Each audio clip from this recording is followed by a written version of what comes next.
हिमाचल विधानसभा चुनावों में कुछ ही दिन रह गए, यानी कि मतदान जो है वो 12 नवंबर को होना है। लेकिन जो प्रत्याशी हैं वो लगातार अपनी तैयारी कर रहे हैं, क्योंकि समय बहुत कम है। लेकिन लोगों के बीच में किस तरह से जाना है, अपने मुद्दे, अपनी पार्टी के मुद्दे किस तरह से पहुंचाने, इसकी कोशिश हर एक कैंडिडेट कर रहे थे। हमारे साथ शिमला अर्बन से कैंडिडेट है आम आदमी पार्टी के चमन राकेश आस्टा डी। बहुत बहुत स्वागत है सर हिमाचल टुडे में। धन्यवाद।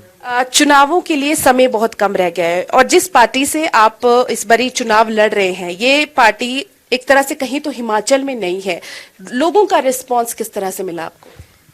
मैम, लोगों के बीच में तो अगर आप जाएंगे, इस बात की बहुत ज्यादा चर्चा है, क्योंकि जैसे जैसे लोग पढ़ लिख रहे हैं और अपने सोशल मीडिया, ये सारे प्लेटफॉर्म्स के माध्यम से उनको चीज़ों का पता लग रहा है। और अच्छी चीज़ ये है कि लोगों को ये चीज़ पता लग रही है कि कांग्रेस हो चाहे भाजपा हो, इन दलों ने बार बार लोगों को एक लॉलीपॉप जो दिया है, बार बार हुआ कुछ नहीं है। धरातल पे अभी भी जमीनी स्तर पे कुछ भी काम नहीं हुए हैं। तो वो जो उसका सुबह से शाम तक और एक दिनचर्या में जो रोज बुनियादी चीजों के लिए एक जूझना, वो उसको अखरता है और इसीलिए वो सोचता है कि नहीं, कुछ तो एक अल्टरनेट हो। तो पहली बार आम आदमी पार्टी ने एक, क्योंकि यहाँ पे थर्ड अल्टरनेटिव कभी हुआ नहीं, तो आम आदमी पार्टी को पहली बार ये लोग विकल्प के रूप में देखना चाहते हैं कि हिमाचल में अगर हमें एक अच्छा विकल्प मिल जाता है तो हम लोग हिमाचल में आम आदमी पार्टी को एक बार देखना चाहते हैं। दूसरी बात अगर बात करें तो पड़ोसी में आपका जो राज्य है पंजाब, वहां पर भी आम आदमी पार्टी की सरकार है और पहली बार आई है वहां पर भी, क्योंकि वहां पर भी लोग जो है बदलाव चाहते थे। वही बदलाव की बात आप हिमाचल में कर रहे हो, लेकिन जो परिस्थितियां हैं या फिर कहें जो मुद्दे हैं वो बहुत अलग है दोनों राज्यों के। तो कहीं ना कहीं आपको लगता है इम्पैक्ट करता है पंजाब की जो चीजें वहां हो रही वो हिमाचल में भी इम्पैक्ट करती है? देखिए, राजनीतिक हवा तो जरूर चलती है। देखिए, पंजाब एक बड़ा राज्य है, हिमाचल काफी छोटा राज्य है उस अगर लिहाज से आप देखेंगे। लेकिन हमारे मुद्दे बिल्कुल, जैसा आपने कहा, बिल्कुल हमारे मुद्दे काफी अलग है। काफी अलग इन द सेंस ये है कि हमारे यहाँ एक जो बागवानी है वो बहुत ज्यादा अब डिफिकल्ट उस फेज से गुजर रहा है, क्योंकि मार्जिन जो है बहुत कम हो गए हैं। मार्जिनल जो फार्मर है वो बहुत तकलीफ में है। हमारे यहाँ पे प्रोसेसिंग यूनिट ना के बराबर है। हमारे यहाँ पे अगर आप देखेंगे स्टोरेज फैसिलिटीज बड़ी कंपनियों को छोड़ करके बागवानों के लिए कोई भी सपोर्ट सिस्टम, कोई भी सरकार ने, किसी भी सरकार ने, आप आज तक की सरकारों ने कोई भी चीज ऐसी नहीं की है जिससे उनकी बागवानी जो है अगले लेवल पे चली जाती, या उनके जो मार्जिन्स थे या मार्केट इंटरवेंशन स्कीम है, चाहे वो एमएसपी हो, इस तरह का कुछ भी मिलता। दूसरा, बेरोजगारी और नशे ने जो यहाँ पे एक बहुत बड़ा मुद्दा ये बन चुका है, क्योंकि हमारे यहाँ इससे लड़ने से पहले तो प्रॉब्लम ये हो चुकी है कि भाई शिक्षा जो बुनियादी एक आदमी का अधिकार होता है उसमें विफल हुई हैं सरकारें, लगातार विफल हुई हैं। स्कूल्स अच्छे नहीं हैं, टीचर्स नहीं है वहां पर के, और अगर है तो अच्छे टीचर्स नहीं है। ऐसे ही अस्पतालों में आप देखिए तो बहुत, एक बार आप शिमला के एक दो बड़े अस्पताल को आप छोड़ दीजिए जहाँ के कि इतना क्राउडेड हो गया है, तो अगर नंबर ऑफ पेशेंट्स अगर आप देखेंगे ओपीडीज में वो बहुत ज्यादा बढ़ गए, बिकॉज सारे का सारा इनफ्लो जो है वो सिटी में आ जाता है। तो उस पे भी एक दबाव डॉक्टर्स पे रहता है, फैसिलिटीज पे रहता है। तो रूरल एरियाज में तो ना के बराबर है। तो वो एक बहुत बड़ा समस्या है। लोग इस चीज को देखना चाह रहे हैं, देख रहे हैं कि हमारे मोहल्ला क्लिनिक्स कैसे दिल्ली में आए हैं, पंजाब में 125 से ज्यादा हो चुके, और कैसे स्कूल की जो एक क्रांति थी वो दिल्ली में कैसे चली है, और कैसे अब हम लोग उसी पैटर्न को पंजाब में फॉलो करने जा रहे हैं और शुरुआत उसकी हो चुकी है वहां पे। तो हमारे मुद्दे बिल्कुल बहुत अलग हैं। पहाड़ी क्षेत्र होने के नाते नाते भी यहाँ के ज्योग्राफिकल्स अगर आप वो देखेंगे बहुत अलग हैं, और हमारे यहाँ चैलेंजेस नए नए रहते हैं। और यहाँ पे ट्रैवलिंग, ट्रांसपोर्ट, ये एक बहुत बड़ा चैलेंज है। और खास करके शिमला, जहाँ से जो मेरा क्षेत्र है विधानसभा क्षेत्र, यहाँ पे इतना ज्यादा प्रॉब्लम अब हो चुका है। अगर आपको यहाँ पे अगर आप देखेंगे 2-3 किलोमीटर पीछे से अगर आप आएंगे तो आपको 2-2 घंटे इसको क्रॉस करने में लग जाते हैं। तो ये स्मार्ट सिटी के नाम पे इन्होंने धांधली की है, खूब सारी धांधली की है। तो स्मार्ट सिटी का मतलब ये होता है कि सबसे बढ़िया आपके साफ सफाई के साथ साथ ट्रांसपोर्ट जो सुविधा होती है वर्ल्ड क्लास होनी चाहिए, मोबिलिटी होनी चाहिए, क्योंकि शिमला एक बहुत ही ऐतिहासिक शहर है और नाम होता है पूरे विश्व में। तो उस स्तर पे चीजें होनी चाहिए थी, लेकिन अभी भी चीजें जो कि 1990 के आसपास पे होनी चाहिए थी उस चीज पे ठहरी हुई है। आप शिमला की बात कर रहे हैं तो वही ट्रांसपोर्ट की, ट्रैफिक की हम लोग बात करते हैं। कोई रोड मैप तैयार किया है, क्योंकि आप लोगों के बीच में जाते हैं, क्या एक्सपेक्ट करते हैं लोग आपसे, क्या चीजें उनका कहना है कि वो बदलाव तो चाहते हैं लेकिन उस बदलाव में उन्हें क्या क्या और चाहिए? देखिए मुझे सौभाग्य मिला है बहुत सारी कंट्रीज को विजिट करने का। बहुत सारी कंट्रीज में हम लोगों ने देखा है, जो खास करके आप चाहे दुबई ले लें, चाहे आप अबू धाबी देख लें, और हम लोगों ने खास करके मुझे सबसे अच्छा सिंगापुर का जो सिस्टम मुझे लगता है, व्यवस्था, क्योंकि एक छोटा सा वो एक कंट्री है, लेकिन इतनी पॉपुलेशन होने के बावजूद भी वहाँ पे उन्होंने बहुत अच्छा, एक हमारे यहाँ पे क्या है, शिमला के अगर आप स्टडी करेंगे तो जाखू से ये सारी हिल्स निकलती हैं, सारी की सारी जितनी भी हिल्स निकलती है, चाहे छोटा शिमला, एक संजौली, फिर ये आग लॉन्गवुड वाला ये निकल गई, फिर माल वाली। तो आपको आउटर स्कर्ट्स पे बड़ी पार्किंग्स बनानी पड़ेगी, बिल्कुल बाहरी क्षेत्र में। वहां से आपको, आप जिसको हम लोग बोल रहे हैं स्काई रेल बोल रहे हैं, आप मान लीजिए आप एक फास्ट स्पीड जो मोबिलिटी है वो थ्रू एयर होनी चाहिए, बिकॉज हमारे यहाँ पे क्या है, वही स्पेस एक बचा हुआ है, सड़क पे आप कंस्ट्रक्शन कर नहीं सकते हैं। तो अगर आप ट्रॉलीज वहां से आएंगी, स्पीड हो जिसका की फ्रीक्वेंसी थोड़ी ज्यादा हुई हो, तो उससे क्या होगा कि इनर सर्कल तक आने के लिए, खास करके जैसे जैसे प्लेटफॉर्म बनते हैं, माल रोड पे आपने किसी ने उतरना है, वो वहां पे उतर जाए, उसके बाद यहाँ की बाकी जो है वो क्लॉकवाइज या एंटी क्लॉकवाइज ऐसा सिस्टम हमें बनाना पड़ेगा। उसके बाद दूसरा ये है कि अगर आप मान लो रीच नहीं कर पाते हो उस लेवल पे, तो आप जहां पे भी प्लेटफॉर्म्स बनाएंगे, जहां पे भी वो स्टेशंस बनाएंगे, वहां से थ्रू आपको वर्टिकल मोबिलिटी के लिए एस्केलेटर्स लगाने पड़ेंगे या लिफ्ट सिस्टम आपको लगाना पड़ेगा, ताकि बच्चे हैं, बुजुर्ग हैं, महिलाएं हैं, टूरिस्ट है, वो हर आदमी चाहता है। कोई आदमी पैदल चलने के लिए इस समय बहुत तकलीफ में होते हैं, फैमिलीज होती हैं, तो ये चीजें वर्ल्ड क्लास आपको देनी पड़ेगी। साथ के साथ सफाई व्यवस्था ऐसी हो, या आपके बैटरी ऑपरेटेड जो सिस्टम्स हैं व्हीकल्स होते हैं, शॉर्ट मोबिलिटी के लिए आपको उसको यूज करना पड़ेगा, ताकि कंजेशन ना हो, हमारा पोल्यूशन जो है वो बिल्कुल निचले स्तर पर रहे।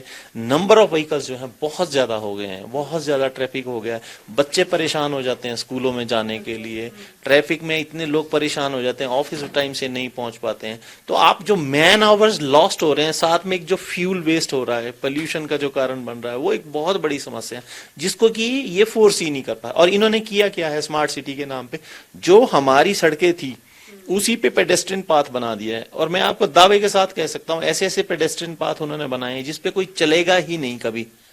अब आपको या तो वो सड़कें चौड़ी करनी चाहिए थी ताकि बढ़ जाती, और पार्किंग उसमें एक आपके पास ऑप्शन था, क्योंकि पार्किंग के लिए यहाँ पे बहुत बड़ा एक दोबारा से चैलेंज है। आपको जापान जैसी कंट्रीज से सीखना पड़ेगा, कोरियन कंट्रीज हैं या बाकी जो बहुत सारी कंट्री, उनसे सीखना पड़ेगा कि अब आपके पास हॉरिजॉन्टल उस पर बहुत ज्यादा पार्किंग के लिए स्पेस है नहीं ना, आप बहुत ज्यादा वो कर सकते हैं। तो ये अगर आप मॉडल्स देखेंगे बहुत सारी कंट्रीज का, उन्होंने क्या किया है, सिंगापुर जैसी कंट्री ने, वो अंडरग्राउंड जाते हैं, काफी फीट नीचे तक जा करके मॉल्स बना रहे हैं उसमें।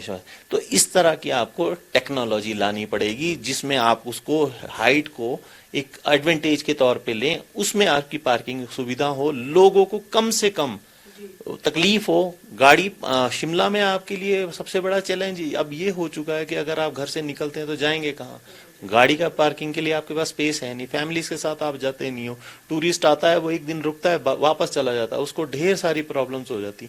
तो ना तो इनफ्लो को आप बढ़ा पाएंगे, ना टूरिज्म से आप पैसा कमा पाएंगे, क्योंकि हमारी इंडस्ट्रीज यही है, चाहे हॉर्टिकल्चर है, चाहे टूरिज्म है, ये बहुत बड़ी इंडस्ट्री है हमारे लिए। एक और चीज आपने कही थी, नशा। कई लोग हैं, कई पॉलिटिशियन जो एक्सपेक्ट नहीं करते, एक्सेप्ट नहीं करते कि यहाँ नशा है हिमाचल में भी, लेकिन क्या हालात है एक्चुअल में, अगर सही मायने में देखा जाए तो कितनी बड़ी समस्या है ये? देखिए, अगर आपको शतुरमुर्ग की तरह सिर नीचे डाल करके देखना है राजनीति को, तो वो देख सकते हैं कि नशा नहीं है।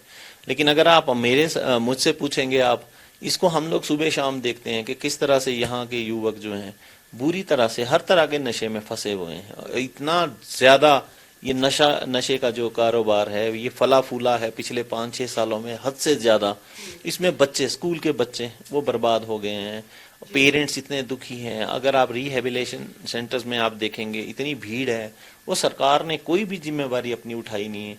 उनको होना ये चाहिए था कि बहुत सारे ऐसे जिसमें आप ये कह सकते हैं कि स्पेशलिस्ट डॉक्टर्स जो हैं और साइकोलॉजी वाले जो वो प्रोफेसर्स होते हैं, चाहे देन साइकेट्रिस्ट डिपार्टमेंट के कुछ उसकी ऐसे लोग और सोशल वर्कर्स उनको मिल करके एक तो आइडेंटिफिकेशन फर्स्ट स्टेज पे कि कौन सा बच्चा कहाँ पे प्रॉब्लम है। बिकॉज एक न्यूक्लियर फैमिली होने का मतलब ये है कि पेरेंट्स अगर आपके जा रहे हैं बाहर घर से तो बच्चे पे ध्यान नहीं होता है, वो बच्चा परेशान क्यों है, उसके हुआ क्या है, ब्रेकअप, इमोशनल ब्रेकडाउन बहुत ज्यादा हो रहे हैं, वो शेयर नहीं कर पाते हैं। और इजीएस्ट वे क्या देखता है कि कई लोग शौक के लिए उसको ले लेते हैं, कई लोग डिप्रेशन या किसी तरह से, बिकॉज चुनौतियां बढ़ रही हैं कैरियर में। आपको पता है कि कितना कंपटीशन हो चुका है और सरकार उस चीज को कहीं पे भी आइडेंटिफाई करने में विफल रही है।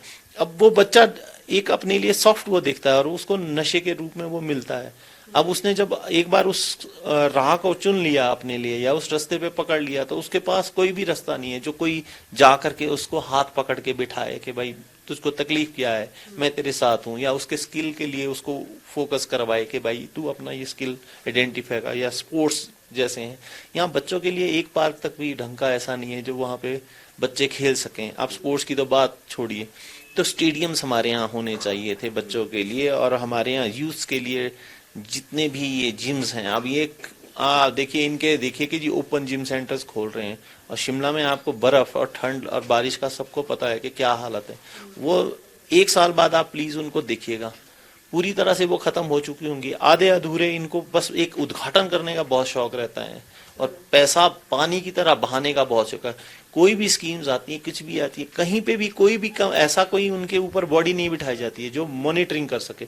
जब आपने उस प्रोजेक्ट को मॉनिटर ही नहीं किया तो आपको पता कैसे है कि भैया ये प्रोजेक्ट के लिए मेंटेनेंस के लिए कभी इनके पास बजट ये रखते नहीं है। लाखों करोड़ों रुपया किसी भी चीज के लिए लगा देंगे, लेकिन जब बात आएगी मेंटेनेंस की तो उसमें जीरो बजट पे वो होती है और वो चीजें उसी तरह से खराब होती है, इतनी जल्दी खराब हो जाती है बिकॉज वो मेंटेन ही नहीं हुई। मुद्दे बहुत सारे हैं, लेकिन इसके अलावा आष्टा जी अगर बात करें कांग्रेस के क्या हालात हैं, क्योंकि कहीं ना कहीं जो पूर्व मुख्यमंत्री रहे वीरभद्र जी, उनकी डेथ के बाद कहीं ना कहीं ये भी कहा जा रहा है कि इस चीज का प्रभाव पड़ेगा खासकर शिमला एरिया पे, कहीं आप पर शिमला एरिया पे कहें। आपको लगता है ऐसा कुछ है? जी देखिए, एक बात तो आपको मैं बताना चाहूंगा कि हालांकि हमारे कांग्रेस से वैचारिक मतभेद शुरू से रहे हैं। वीरभद्र सिंह जी को हम लोग कभी सपोर्ट नहीं करते, लेकिन एक उनका बहुत बड़ा एक कद था हिमाचल की राजनीति में और ये हम लोग भी मानते हैं। हर व्यक्ति जो राजनीति में थोड़ा बहुत समझता, उनका एक जो पकड़ थी संगठन में या कांग्रेस पार्टी में वो बहुत जबरदस्त थी। और हमारा जो क्षेत्र है सेब क्षेत्र जिससे हम लोग आते हैं, वहां पे तो उनका खासा अच्छा खासा, और वो मेरे ख्याल से हमारे जीवन में तो हम लोगों ने बड़े बड़े राजनीति में धुरंधर देखे हैं हिमाचल में, बट उनके कद में के बराबर कोई भी कहीं मतलब आधे पौने में भी कोई पहुंच नहीं पाएगा हिमाचल में, कांग्रेस में खास करके। तो एक वो स्टॉलवर्ट जिनको कह सकते थे, और वो अपने दम पे चुनाव, कांग्रेस का जो भी चुनाव था हर बार उन्होंने सत्ता छीनी है एक बार। हालांकि ये जो सरकार है भाजपा की सबसे विफल सरकार है और सबसे कमजोर सरकार है, लेकिन उसके बावजूद भी कांग्रेस मुझे नहीं लगता कि वापस आ पाएगी। इसलिए इस बार पलटी की जो है वो रीति रिवाज, वो इन दोनों को समझना पड़ेगा कि तीसरे विकल्प के कारण लोग प्राथमिकता हमें देंगे। और सबसे बड़ा यही है कि इनके पास कोई नेता नहीं है, उस स्तर के नेता की तो छोड़िए आप बात, मतलब उनसे काफी नीचे स्तर पे भी हर 5-6 जो ये लोग अपने आप को दावेदार बता रहे हैं मुख्यमंत्री के, तो इनको ना तो मुझे लगता है कांग्रेस में इतना इनका सम्मान है, या मान लीजिए ये जो पकड़ होती है संगठन के रूप में वो है। तो वीरभद्र जी का कुछ अलग बात थी उनकी हिमाचल राजनीति में। कांग्रेस मतलब वीरभद्र जी थे और वीरभद्र जी मतलब कांग्रेस थी। इसके अलावा बीजेपी की बात करें तो स्टार प्रचारकों की लिस्ट देखेंगे तो पूरी ताकत जो है झोंक रखी है, बड़े से बड़े नेता हिमाचल आएंगे, लोगों को कन्विंस करेंगे, और ये भी अभी तक माना जा रहा है कि जो सीएम फेस रहेंगे वो जयराम ठाकुर ही रह सकते हैं। आपको लगता है कि इस बार बीजेपी को फिर से जो मौका देगी हिमाचल की जनता? हिमाचल में भाजपा का बहुत स्थिति खराब है, आपने देख लिया होगा, नंबर ऑफ रेबल्स जो हैं इतने इनके पास बढ़ चुके हैं। अब वही लोग, देखिए राजनीति को आप ऐसे भी समझिए कि मान लीजिए हमारे यहाँ कॉन्स्टिट्यूंसी बहुत छोटी है, हमारे यहाँ 3-4 हजार के मार्जिन में काफी ज्यादा सीटें डिसाइड होती हैं। अब मान लीजिए अगर किसी भी रेबल को आप ठीक से नहीं आप उसको सेटिस्फाई नहीं कर पाए, या आपके विरुद्ध वो खड़ा होकर के 5,000 वोट ले गया आपके संगठन के, तो आपके हाथ से वो छिटक के सीट चली जाएगी। भाजपा के साथ भी यही हालत है। उसके एक एक सीट पर जो दावेदार है वो इतने ज्यादा हो गए हैं, और ये इतनी कमजोर पकड़ जयराम जी की सरकार पर थी। अपने मंत्री, एक भी मंत्री को अगर आप देख लें तो उनका कुछ भी आपने कभी देखा नहीं होगा कि बहुत ज्यादा उनके परफॉर्मेंस आप देख लें, कुछ भी अनाप शनाप बकते हैं। इतने आरोप, इतनी कमजोर, इतना भ्रष्टाचार, इतने पेपर लीक्स और इसके मामले हुए, आज तक एक भी इन्होंने ऐसा कोई भ्रष्टाचारी या जिसका हम लोग कह सकते हैं पकड़ा नहीं है कि जिसके, और इनके खिलाफ शिकायतें आप करते रहिए, प्रशासन में कोई किसी की सुनवाई नहीं है। तो भाजपा, मुझे नहीं लगता, चाहे ये लोग स्टार प्रचारक जितने मर्जी हैं, इन्होंने वेस्ट बंगाल में अगर आपने देखा होगा तो पूरे के पूरे इनके मंत्री, इनके विधायक, इनके सांसद सब लोग वहां पे गए थे। पंजाब में यही स्थिति थी, तो आज तक वो कभी हो नहीं पाया। एक आम आदमी पार्टी हमेशा आरोप जरूर लगाती है ऑपरेशन लोटस का भाजपा पे, क्या हिमाचल में भी इस तरह की चीजें हुई है? देखिए, कोशिश तो इनकी यही है, तीनों तरीके इनके पास है। कि पहला तरीका तो ये होता है कि उसको डरा लें, धमका लें किसी तरह से, ईडी के थ्रू, सीबीआई के दबाव के। कुछ सारे नेता को ये लोग कोशिश कर चुके हैं, और कई लोग चले भी गए हैं उसी दबाव में। और ये प्लानिंग इन्होंने हमेशा, दूसरा इनका जो होता है वो पैसे का है, क्योंकि धन और बल का इनका पास पूरे का पूरा ये अच्छी तरह से, जिसको बोल सकते हैं, उपयोग करते हैं उसका, क्योंकि इनके पास पैसा बहुत है भाजपा के पास। तो हिमाचल के लिए तो प्लान तो हमेशा यही तैयार रखेंगे ये लोग कि अगर मान लीजिए जरूरत पड़ती है या भाजपा सरकार को नहीं यहाँ पे लोग चाहते हैं, तो ये उस एक प्लान भी हमेशा इनका रेडी रहेगा वो। अच्छा आशना जी, एक और चीज है कि जिस तरह से अरविंद केजरीवाल जो दिल्ली के मुख्यमंत्री और सुप्रीमो भी है आम आदमी पार्टी के, इसके अलावा पंजाब के मुख्यमंत्री भगवंत मान शुरुआती तौर पर हिमाचल काफी उन्होंने विजिट किया, कई जगह उन्होंने रैलियां भी की, लेकिन धीरे धीरे अब उनका जो ज्यादा ध्यान है वो गुजरात की तरफ जा रहा है। तो विरोधियों का आरोप ये है कि कहीं उन्हें ये तो नहीं है कि हिमाचल में उन्हें लग रहा है, डर लग रहा है कि किसी तरह की कोई सीट ही नहीं आएगी आम आदमी पार्टी की। नहीं, ऐसा नहीं होता। वो तो पंजाब के आप नतीजे देख लीजिए, आपके सामने हैं। और ये लोग, सब लोग बड़े बड़े जितने भी एनालिसिस करते थे, वहां पे पंजाब में हमारे को बहुत कम आंका गया। और ऐसी सीटों पे भी आप देखिए, अगर आप चन्नी साहब की सीट देख लीजिए, या आप बादल साहब की, दोनों बादल साहब की, बड़े बादल साहब की भी सीट देख लीजिए, अमरिंदर सिंह जी की सीट, तो किसी ने सोचा भी नहीं था वहां पे। तो कोई भी, किसी ने ये नहीं कहा था कि ये लोग हार जाएंगे, या सिद्धू जी हार जाएंगे, मजीठिया जी हार जाएंगे, और ब्रह्म महिंद्रा जी हार जाएंगे। ऐसे ये बड़े बड़े धुरंधर जिनके नाम पंजाब में, बड़ी राजनीति उसके, तो हारे किससे हैं और कैसे लोग? ये तो जनता जो होती है वही मालिक होती है। और ऐसा नहीं है कि अरविंद जी को ये पता नहीं है कि भाई हिमाचल में लोग, हिमाचल के लोग पढ़े लिखे हैं, एक स्टेट मानी जाती है, तो यहाँ के लोग बड़ी अच्छी तरह से इस चीज को समझते हैं कि राजनीति में किस करवट पे अब ऊंट बैठेगा।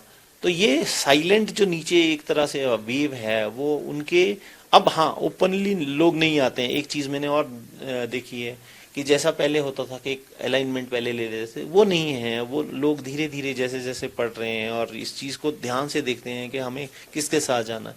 तो हिमाचल में भी निश्चित तौर पर हमें उम्मीद है पूरी कि बहुत अच्छे नतीजे आएंगे। और हमारी स्टार प्रचारक की लिस्ट भी आ चुकी है। कौन आ रहा है स्टार प्रचारक? सारे आ रहे हैं, अरविंद जी आ रहे हैं, और मान साहब भी आ रहे हैं, मनीष सिसोदिया जी हैं स्टार प्रचारक की लिस्ट में, सब लोग हैं जितने भी हमारे बड़े नेता हैं। हिमाचल स्टेट क्योंकि छोटी स्टेट है, ये तो हम भी मानते हैं, लेकिन पॉलिटिकली बहुत इम्पोर्टेंट स्टेट है। और राष्ट्रीय अध्यक्ष भाजपा के इसी प्रदेश से हैं हमारे, तो एक बड़ा आप समझ सकते हैं कि पॉलिटिकल सर्कल में चर्चा है हिमाचल का। तो सब लोग आएंगे हिमाचल में, और काफी आपको चुनाव के बाद एक बार दिख जाएगा कि हम पहली बार चुनाव लड़के भी हम लोग बहुत अच्छा इस बार परफॉर्म करेंगे। प्रत्याशियों की बात करें, पंजाब में बहुत ही आम घरों से जो है प्रत्याशी इस बारी चुने गए थे, और वो ही जो है विधायक बने हैं जिनकी किसी की मोबाइल की रिपेयर की शॉप है या कोई अपना छोटे छोटे काम करते हैं। तो यहाँ कर अगर आम आदमी पार्टी के कैंडिडेट्स की बात करें, क्या वो भी आम घरों से उठे हुए? बिल्कुल। आप अगर एक बार चेक करेंगी लिस्ट हमारी, तो आम आदमी पार्टी ने कभी भी किसी भी, इस बार खास करके हिमाचल में, और मैं क्योंकि संगठन में मैं जुड़ा था, तो हमेशा हमने ये कोशिश करी कि किसी दूसरे दल का जो भी बड़ा नेता है उसको इग्नोर किया जाए या उसको टिकट ना मिले। क्योंकि ये लोग आते हैं केवल और केवल टिकट के लिए, ये हमको पहले से मंशा होती है। और दूसरा ये है, ये इतने फ्रेजाइल होते हैं। कांग्रेस में अगर आप देख लीजिए, ये कांग्रेस से चुनाव जीतने के बावजूद भी ये भाजपा में चले जाते हैं। तो कांग्रेस को एक वोट देने का मतलब है कि आप जो अपना प्रतिनिधि चुन रहे हैं वो आपकी चॉइस को छोड़ करके दूसरे उसमें मिल गया, जो कि बिल्कुल अपोजिट एक तरह से आइडियोलॉजी में था। तो हमारे यहाँ ये है कि हमारे संगठन के व्यक्ति को हम लोग अगर फाउंडेशन भी एक दे देते हैं तो वो कभी जाएगा नहीं। और आम परिवार के लोग हैं, आम परिवार के हम लोगों ने लोगों को चुनाव में इस बार उतारा है। और हर एक सीट पे अगर आप देखेंगे, कोई भी बड़ा ऐसा नामी चेहरा या दूसरे दलों से आया हुआ या नाम किसी भी, हाँ ये जरूर हुआ है कि जिनको टिकट नहीं मिले हैं तो वो जा करके अपने वापस उसी घर में चले गए जहां से वो लोग आए थे। ठीक है, मुद्दों की बात करते हैं तो एक बारी आपको जो गारंटीज दिखा देते हैं, क्योंकि पंजाब में जब चुनाव हुए थे तब उस टाइम भी वो गारंटीज थी। तो ये गारंटियां जो हैं अरविंद केजरीवाल यानी कि आम आदमी पार्टी की तरफ से दी गई है। ये सारी गारंटीज, इसमें से बेरोजगारी भत्ता, शिक्षा और स्वास्थ्य, इन्हीं के दम पे जो है पंजाब में भी चुनाव लड़े गए थे। सेहत और शिक्षा की अगर बात करें, महिलाओं के लिए 1000 रुपए की बात करें, तीर्थ यात्रा, भ्रष्टाचार मुक्त प्रशासन। आस्था जी, पंजाब में बात करें, भ्रष्टाचार को लेकर कार्रवाई भी हुई है और लोग जो है कहते हैं कि ग्राउंड लेवल पे लोग अब करप्शन करने से डरते हैं। दूसरी बात, महिलाओं के लिए 1000 रुपए, वो वादा अभी तक पंजाब में भी पूरा नहीं हुआ है। तो हिमाचल में किस तरह के, अगर हम बात करें रेवेन्यू की बात करें, क्योंकि हर एक स्टेट रेवेन्यू से चलती है, तो रेवेन्यू जनरेशन की बात करें या कर्जे की बात करें तो हिमाचल के इस वक्त की क्या हालात है? हिमाचल की स्थिति भी काफी चिंताजनक है, क्योंकि हम लोग 70-72 हजार करोड़ के कर्जे के नीचे चले गए हैं। और इन सरकारों ने सरकारें चलाने के लिए, चाहे वो रेवड़ियां बांटी है, चाहे मिसयूज ऑफ फंड्स आप बोल सकते हैं, तो हर बार उसके लिए एक लोन लिया है। ऐसा नहीं है कि रेवेन्यू इन्होंने बढ़ाया। तो दो तरीके से आप रेवेन्यू जो डेफिसिट होता है उसको कर सकते हैं। पहला ये है कि ये आप रेवेन्यू बढ़ा दीजिए, ढेर सारा रेवेन्यू बढ़ाने का मतलब ये है आपके पास सरप्लस आएगा तो आप जो है उसको यूज कर सकते हैं। दूसरा ये है कि आप अपने एक्सपेंसेस कम कीजिए। अब हमारे यहाँ प्रॉब्लम ये है कि सरकार ने जो अपने एक्सपेंसेस है वो बिल्कुल भी कम करती नहीं है, फिजूल खर्चे जो है वो बढ़ा रही है। तो आपने ना तो मौका ढूंढा। किस तरह के फिजूल खर्चे अगर हम बात करें? हर तरह के हैं। आप इनकी सरकारी मशीनरी का सबसे ज्यादा जो दुरुपयोग है ये सरकारें करती हैं। चाहे इनके आप गाड़ियों पे, फ्यूज पे आप कॉस्ट देख लीजिए, इनके कोई सरकारी प्रोग्राम्स है, आप किसी भी ऑफिस में आप चले जाइए, लाखों रुपए के इन्होंने ऑफिस में रेनोवेशन के नाम पर पे पैसा फूंक दिया है। और लेकिन स्कूलों के नाम पे कभी एक नई ईंट तक ये लोग लगाते नहीं है। दूसरा, आप इनके विधायकों के, अब आप देखिए पेंशन, हिमाचल एक दोबारा से वही वो है। अगर आप पंजाब में जैसे बाकी सब बंद करिए कि भाई एक ही बार की आपको मिलेगी, और मेरे जैसा व्यक्ति तो उस पे सपोर्ट में है कि पेंशन मिलनी ही नहीं चाहिए, एक भी पेंशन की बात एक भी ना मिले।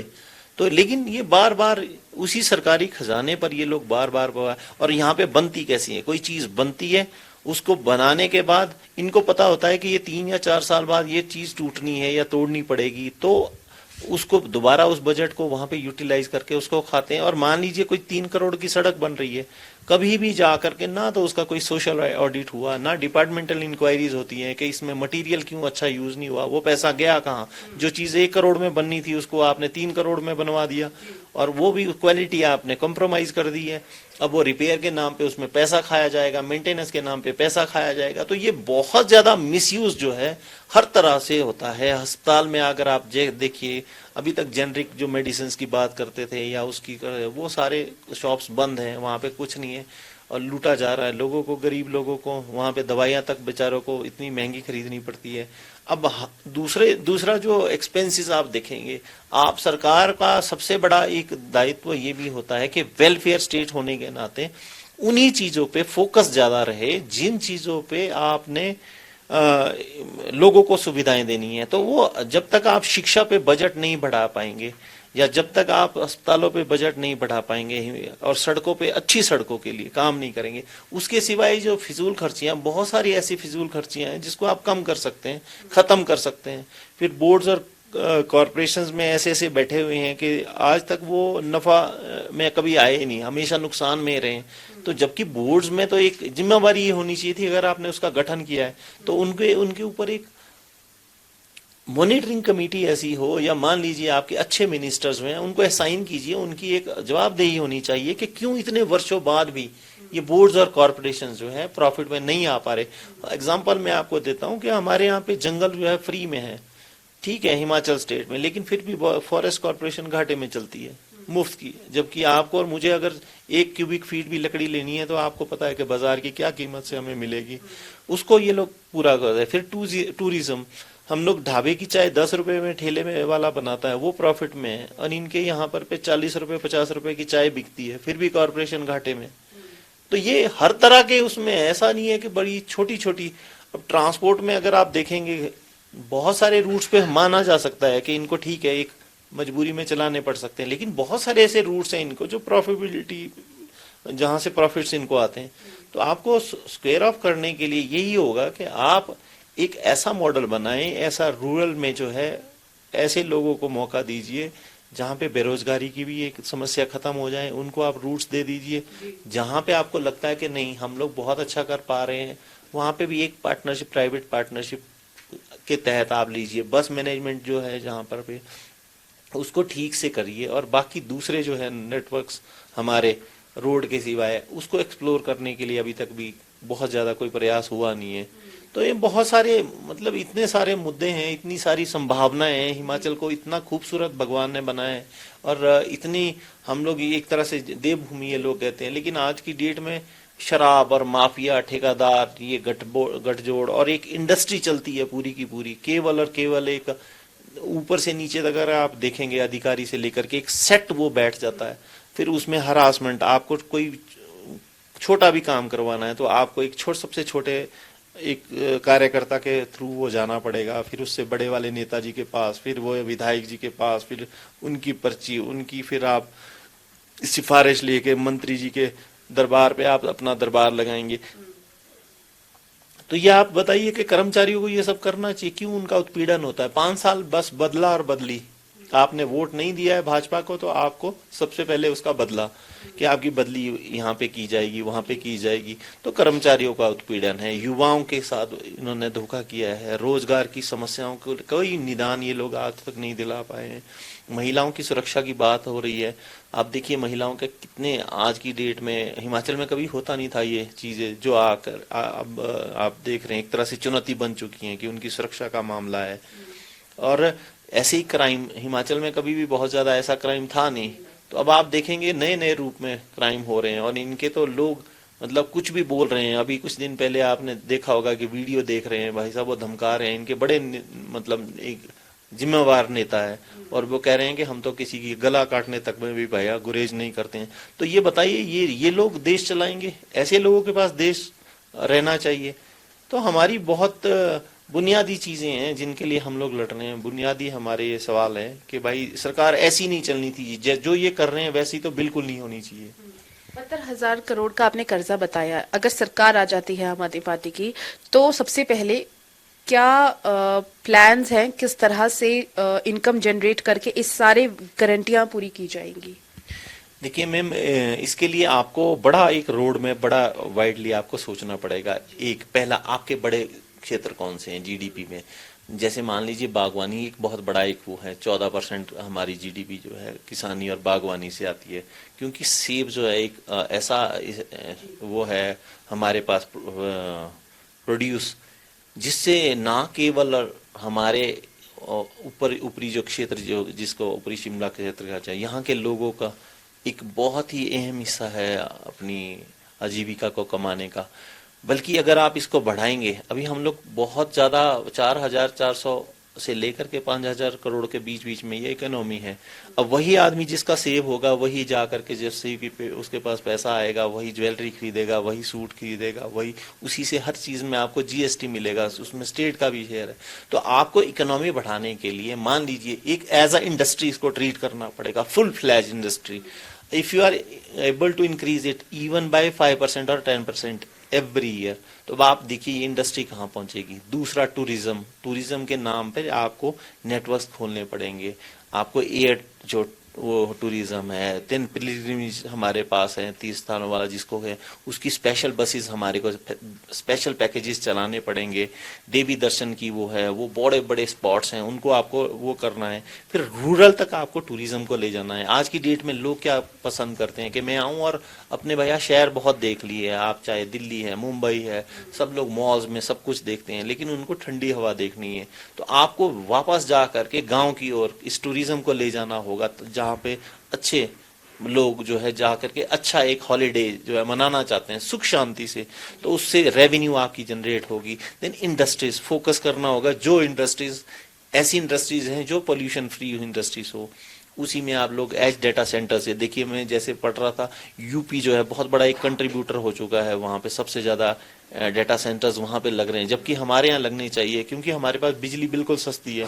करोड़ों रुपए का वो निवेश आ सकता है एक साथ, बहुत ज़्यादा बड़े स्तर पर पे। और बिजली के साथ साथ आपको पता है कि हिमाचल एक ऐसा राज्य है जहाँ पे स्किल जो है बहुत अच्छा, लोगों पढ़े लिखे आईटी जो इंजीनियर्स निकल रहे हैं, आईटी से जो हमारे एक नया टैलेंट निकल रहा है, वो बहुत ज़्यादा। आपके पास ह्यूमन रिसोर्स की कोई कमी नहीं है और सब पसंद करते हैं यहाँ पे। एक वो बड़ी इंडस्ट्री यहाँ पे हमारे यहाँ पे वो लग सकती है आईटी और रिलेटेड। तीसरे हमारे यहाँ पे अगर आप देखिए, जो टूरिज्म एप्पल और इसको छोड़ करके जो हमारी बाकी इंडस्ट्रीज हैं, तो वो फ्रूट के इसमें से देखिए कि हमारे यहाँ पे जो प्रोसेसिंग यूनिट्स हैं वो 0 के बराबर है। इसी से एप्पल सीडर विनेगर बनता है, वाइन्स बनती है, देन एंजाइम्स इसके बनते हैं। तो ऐसे बहुत सारे बायोप्रोसेस। फिर आपको अब जो निचला क्षेत्र है जहाँ पे खेती बिल्कुल ही चौपट हो चुकी है, वहाँ पे खेती पे नए वो सब्जी से लेकर के ये उठाने पड़ेंगे। और घर घर में रोजगार का मतलब ये है नहीं है कि हर घर में वहीं पे हो, लेकिन अगर गांव है कोई बड़ा है तो वहां पे इंडस्ट्री आइडेंटिफाई करके आप वहां पे रोजगार आप बढ़ा सकते हो। तो सरकार के पास बहुत सारे ऐसे हैं कि मौके जहां से रेवेन्यू आप आराम से कमा सकते हैं, बढ़ा सकते हैं। बिल्कुल, प्लान्स बहुत है और उम्मीद करते हैं कि आपकी जो आपका रोड मैप है ये लोग भी समझ पाए, क्योंकि आप लोगों के बीच में जा रहे हैं। खासकर जो मुद्दे हैं वो लोगों तक जरूर पहुंचे और इस बारी जो बदलाव आप दिलाना चाहते हैं, लोग जो चाहते हैं, एक्सपेक्ट कर रहे हैं, वो जरूर उनको मिले। बहुत बहुत धन्यवाद बातचीत करने के लिए। Thank you. All the very best sir. Thank you. तो बिल्कुल शुरुआती तौर पर अगर बात करें तो ये बहुत ही फर्स्ट टाइम है आम आदमी पार्टी के लिए। इस बारी हिमाचल में चुनाव लड़ रहे हैं, पंजाब में सरकार बनाई है, वहां पर भी पहली बार हुआ, लेकिन क्योंकि वहां की परिस्थितियां, जिस तरह से मैंने पहले कहा, यहाँ की बहुत अलग परिस्थितियां, लेकिन एक रोड मैप लेके जरूर चल रहे हैं। और आज की जनता, जो पढ़ी लिखी जनता, वो यही चाहती है कि जो भी उनका नेता हो या जो भी उनकी सरकार बने, उनके पास जो है रोड मैप होना बहुत जरूरी है। आखिर वो किस तरह से, समस्याएं तो हर किसी के पास है, लेकिन किस तरह से उन समस्याओं का निवारण करना है, वो मुख्य तौर पर सबसे ज्यादा इंपॉर्टेंट होता है। तो देखना ये होगा कि आखिर इस बार शिमला अर्बन की जनता किसे अपना विधायक बनाती है। कैमरा पर्सन मंजीत के साथ पूजा वर्मा, हिमाचल टुडे, शिमला।